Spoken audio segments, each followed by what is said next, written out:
Hello दोस्तों, good morning और स्वागत है आपका A2 न्यूज़ अपडेट्स में। और आज तारीख है 27 अक्टूबर 2024, दिन रविवार, हिंदी तिथि एकादशी। तो चलिए दोस्तों शुरू करते हैं देश विदेश की तमाम बड़ी खबरें फटाफट से। इजराइल ने ईरान पर भीषण हमला किया, कई शहरों में तबाहतोड़ बमबारी की। ईरान के लड़ाकू विमानों ने भी उड़ान भरी। अमेरिका और अन्य बड़े देश इस स्थिति पर नजर रखे हुए हैं। ये हमला ईरान के पहले के हमले के जवाब में है, जिससे विश्व युद्ध की आशंका बढ़ गई है। वित्त मंत्री निर्मला सीतारमण ने अमेरिका में एक सम्मेलन में कहा कि भारत में निजी क्षेत्र के लिए सभी क्षेत्र खुले हैं, यहाँ तक कि रक्षा उत्पादन और अंतरिक्ष जैसे संवेदनशील क्षेत्र भी शामिल हैं। उन्होंने कहा कि सरकार ने व्यवसायों को नियंत्रित और विनियमित किया है और प्रधानमंत्री मोदी ने कहा है कि देश में व्यवसायों के लिए लाल फीताशाही नहीं बल्कि लाल कालीन होगी। गैंगस्टर लॉरेंस बिश्नोई महाराष्ट्र विधानसभा चुनाव लड़ेगा। उत्तर भारतीय विकास सेना नाम के राजनीतिक दल ने जेल में बंद गैंगस्टर लॉरेंस बिश्नोई की ओर से नामांकन दाखिल करने के लिए रिटर्निंग ऑफिसर से फॉर्म ए और फॉर्म बी लिया है। लॉरेंस बिश्नोई की दिवंगत एनसीपी नेता बाबा सिद्दीकी की सीट से लड़ाने के लिए फॉर्म खरीदा गया है। आरबीआई गवर्नर शांतिकांत दास ने क्रिप्टो करेंसी को वित्तीय स्थिरता और मौद्रिक स्थिरता के लिए बड़ा जोखिम बताया है। उन्होंने कहा कि ये वित्तीय प्रणाली पर हावी नहीं होने देना चाहिए, क्योंकि ये बैंकिंग प्रणाली के लिए भी जोखिम पैदा करती है और केंद्रीय बैंक को मुद्रा आपूर्ति पर नियंत्रण खोने की स्थिति पैदा कर सकती है। इलॉन मस्क ने घोषणा की है कि अमेरिकी संविधान के समर्थन में उनकी ऑनलाइन याचिका पर हस्ताक्षर करने वालों को वह हर दिन $1 मिलियन देंगे। नवीनतम याचिका पर हस्ताक्षर करने वाली नेवादा की मैरी को $1 मिलियन मिला। मतदान तक हर दिन एक हस्ताक्षरकर्ता का चयन किया जाएगा। गुजरात के राजकोट शहर में 10 प्रमुख होटलों को बम से उड़ाने की धमकी मिली है। इनमें से कुछ 5 स्टार होटल भी शामिल हैं। धमकी देने वाले ने ईमेल में लिखा है कि होटलों में बम लगाए गए हैं जो कुछ ही घंटों में फट जाएंगे। राजकोट पुलिस ने धमकियों की जांच शुरू कर दी है। चीनी हैकर्स ने रिपब्लिकन राष्ट्रपति और उपराष्ट्रपति पद के उम्मीदवार डोनाल्ड ट्रंप और जेडी वेंस के फ़ोन को निशाना बनाया।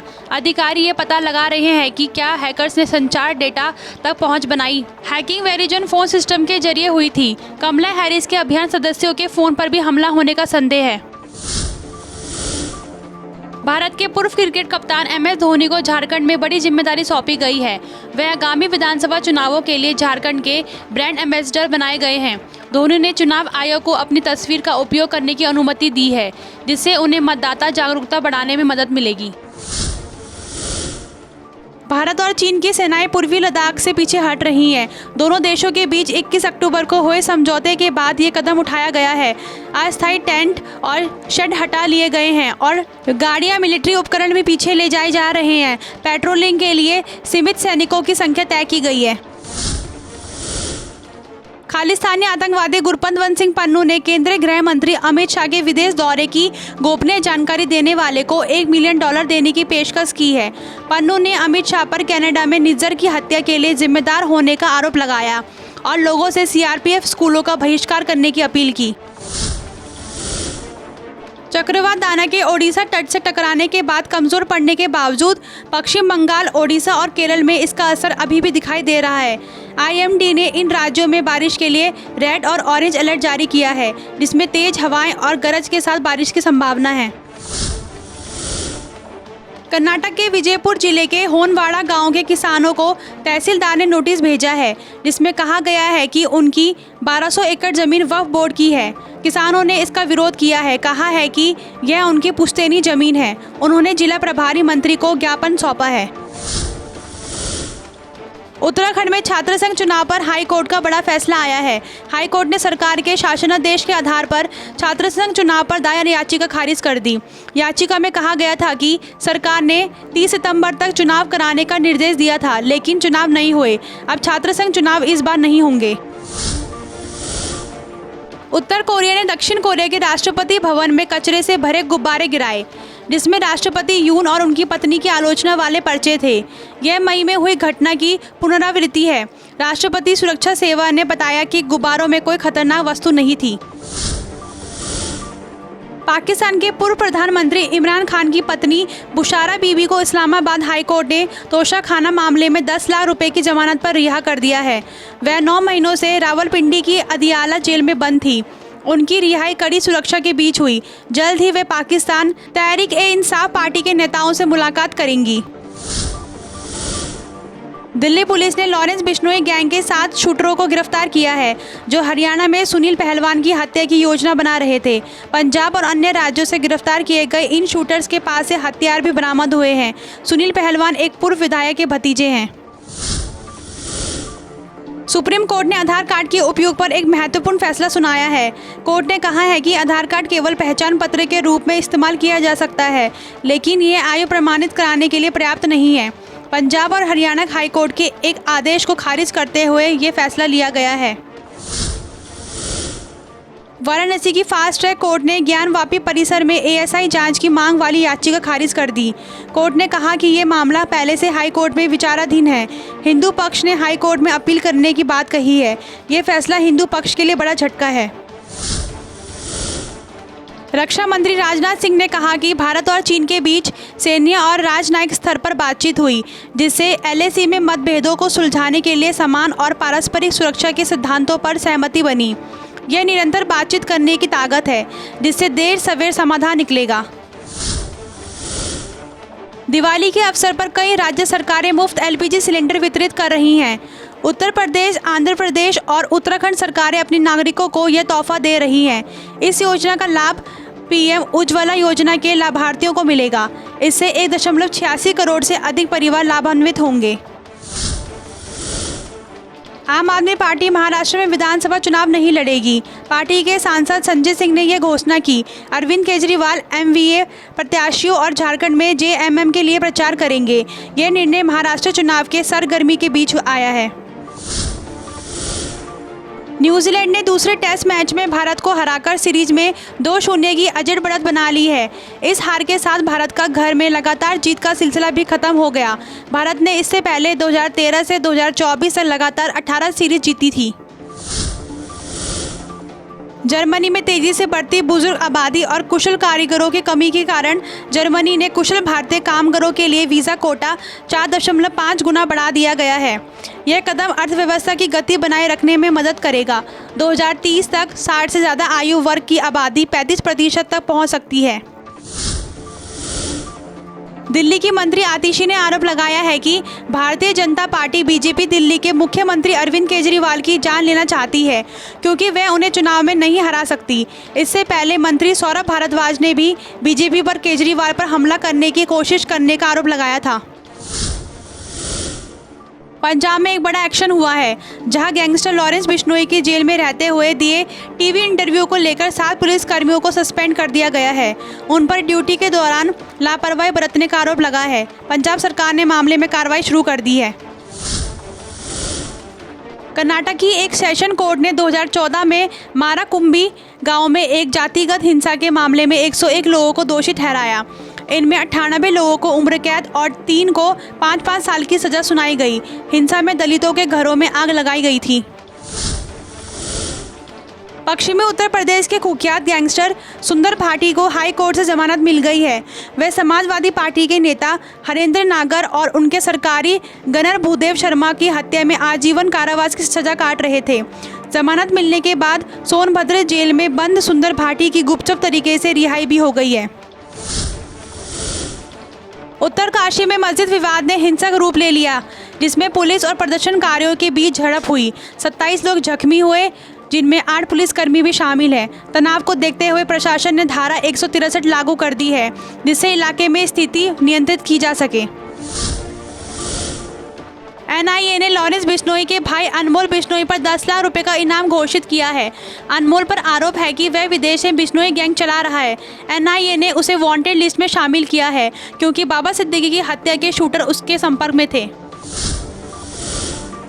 कनाडा में भारत के पूर्व उच्चायुक्त संजय वर्मा ने आरोप लगाया है कि कनाडा में कुछ खालिस्तानी समूह मानव तस्करी और जबरन वसूली में शामिल हैं।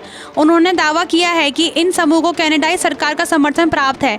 वर्मा ने कनाडा में रहने वाले भारतीय छात्रों को सावधान रहने की सलाह दी, जिन्हें खालिस्तानी समूह धमका सकते हैं और उन्हें गलत कामों में शामिल कर सकते हैं। स्पेन के राष्ट्रपति पेड्रो सांचेज आज से 29 अक्टूबर 2024 तक भारत का आधिकारिक दौरा करेंगे। यह उनका पहला भारत दौरा है जो 18 वर्षों के बाद हो रहा है। उनकी पत्नी बेगोना गोमेज भी उनके साथ होंगी। दोनों देशों के बीच द्विपक्षीय संबंधों को मजबूती देने के लिए विभिन्न मुद्दों पर चर्चा की जाएगी। सऊदी अरब में मुकाब नामक एक विशाल इमारत बनाई जा रही है जो दुनिया की सबसे ऊंची इमारत बुर्ज खलीफा का रिकॉर्ड तोड़ सकती है। इसकी ऊंचाई 1300 फीट और चौड़ाई 1200 फीट होगी। इसकी अनुमानित लागत लगभग 4000 अरब रुपए है। ये परियोजना बहुत ही महत्वाकांक्षी है।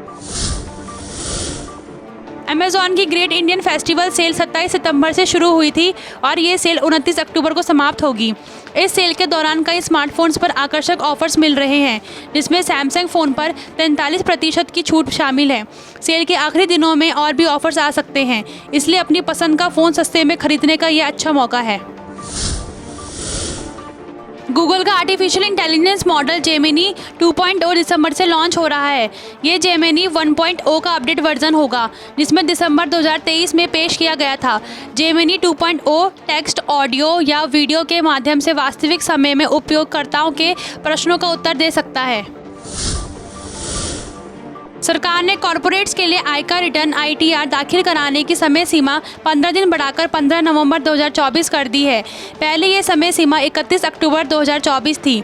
वित्त मंत्रालय के अनुसार ये विस्तार कंपनियों को अपने वित्तीय लेखों को अंतिम रूप देने और ऑडिट कराने के लिए पर्याप्त समय प्रदान करेगा। केंद्रीय वस्तु एवं सेवा कर CGST दिल्ली ने 1285 करोड़ रुपए के फर्जीवाड़े का पर्दाफाश किया।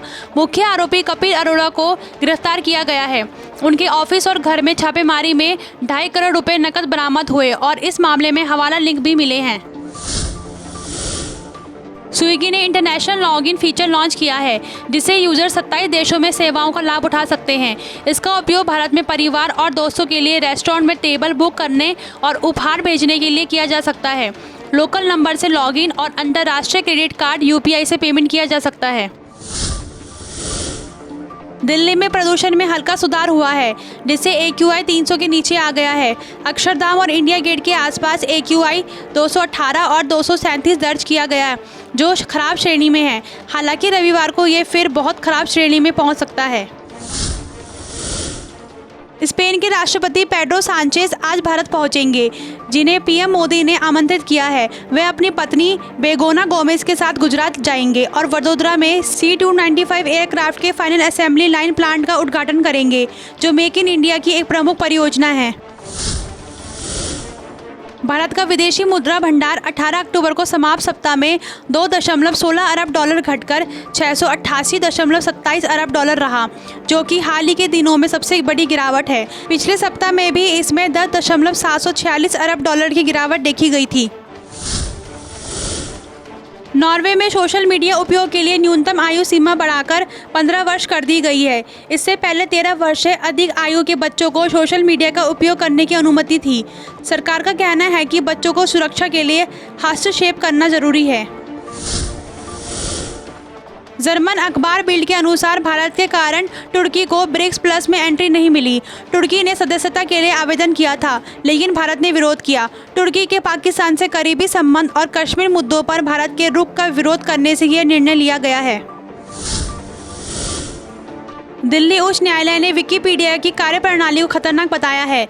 ये सवाल उठाते हुए कि कोई भी व्यक्ति प्लेटफॉर्म पर प्रकाशित सामग्री को कैसे बदल सकता है। ये टिप्पणी NIA द्वारा विकिपीडिया पर मानहानि के मामले में की गई थी, जिसमें अपने बारे में गलत जानकारी देने का आरोप लगाया गया था। जर्मनी के चांसलर ओलाफ स्कोल्ज ने नई दिल्ली में प्रधानमंत्री नरेंद्र मोदी से मुलाकात की।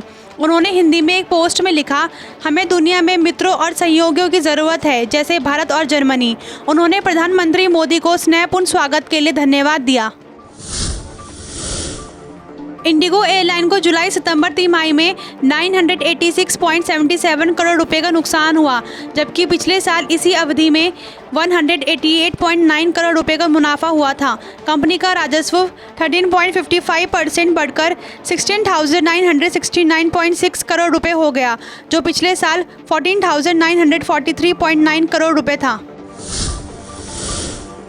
इंदौर के प्रसिद्ध यमराज हेड कांस्टेबल जवाहर सिंह यादव की करंट लगने से मौत हो गई। उन्होंने 2020 में कोरोना काल में यमराज का गेटअप धारण कर लोगों को जागरूक किया था। उनके निधन से इंदौर की जनता और पुलिस सदमे में है। पाकिस्तान के खैबर पख्तूनख्वा प्रांत में तहरीक-ए-तालिबान पाकिस्तान (TTP) ने पुलिस चौकी पर हमला किया, जिसमें 10 पुलिसकर्मी मारे गए और 7 घायल हुए। TTP ने हमले की जिम्मेदारी ली, कहा कि ये वरिष्ठ नेता उस्ताद कुरैशी की हत्या का बदला लेने के लिए किया गया था। यह हमला अफगानिस्तान सीमा के पास हुआ। क्षत्रिय करनी सेना प्रमुख राज शेखावत ने दावा किया है कि लॉरेंस बिश्नोई गैंग ने उन्हें मारने के लिए 1.5 करोड़ रुपए की सुपारी दी थी। शेखावत ने कहा कि उन्हें खौफ नहीं है और मांग की है कि बिश्नोई गैंग के सभी सदस्यों का एनकाउंटर किया जाए। उन्होंने बिश्नोई को मारने वाले को 1,11,11,111 रुपये का इनाम देने की घोषणा की है।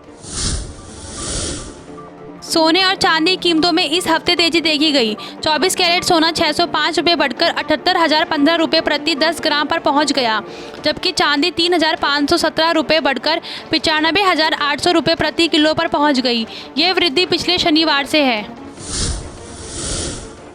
ICICI बैंक का दूसरी तिमाही का मुनाफा 14% बढ़कर 11,746 करोड़ रुपए हो गया है।